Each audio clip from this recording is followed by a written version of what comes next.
Hello students, and welcome back to another InDesign tutorial. And in this tutorial I'm going to talk to you a little bit about text effects.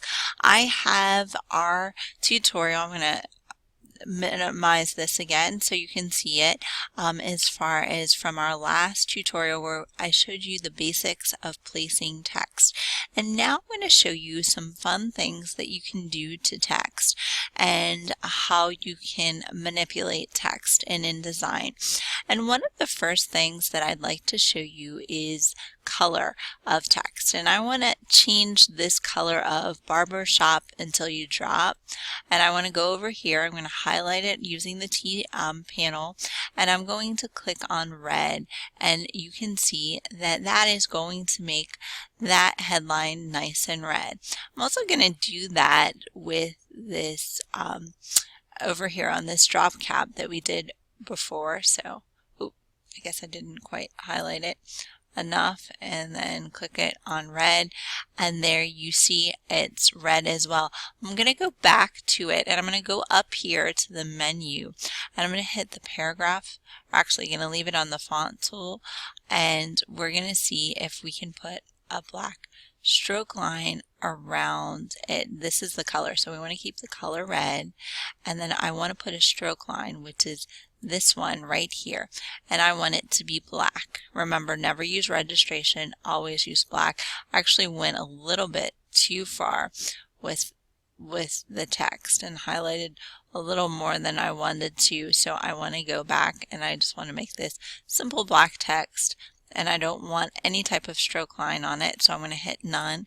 And so you can see that that's how you do it, putting stroke lines around your text. Now, stroke lines can vary as far as when you do that. You can pick the color, so I'm going to pick black, as well as eventually you can also pick the size for objects, not so much for text.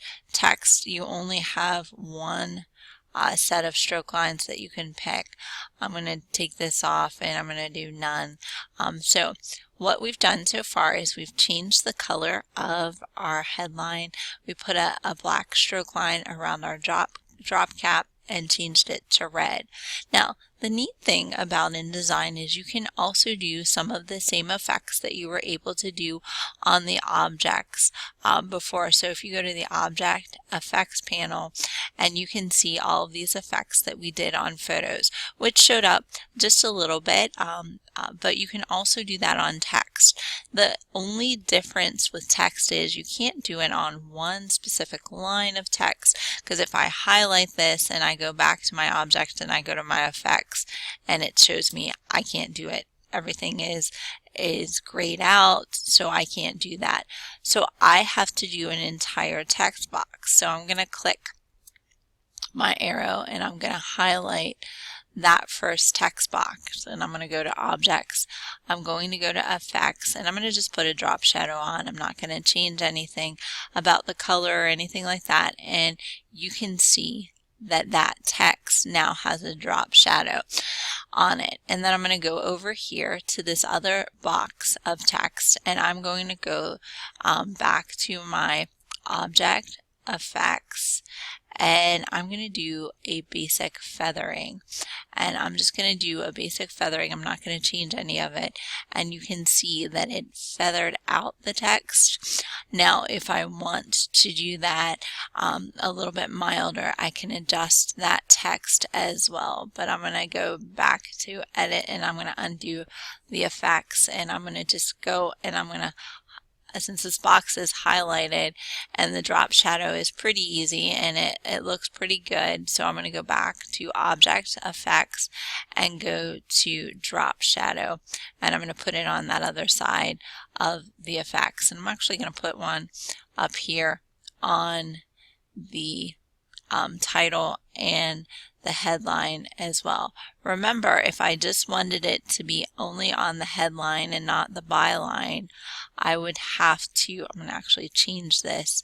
I'm going to go down and find my red drop shadow, and I'm going to hit OK, and I'm going to put a red drop shadow on that, so you can see that it has a bunch of drop shadows. So our InDesign file has several drop shadows on it. And if you look here, that text at the top with the barbershop till you drop, that's good, nice and red, but that red and black doesn't look right. So the last thing that we're going to do is we're going to go to this text tool and we're going to highlight the byline with Bailey's name here.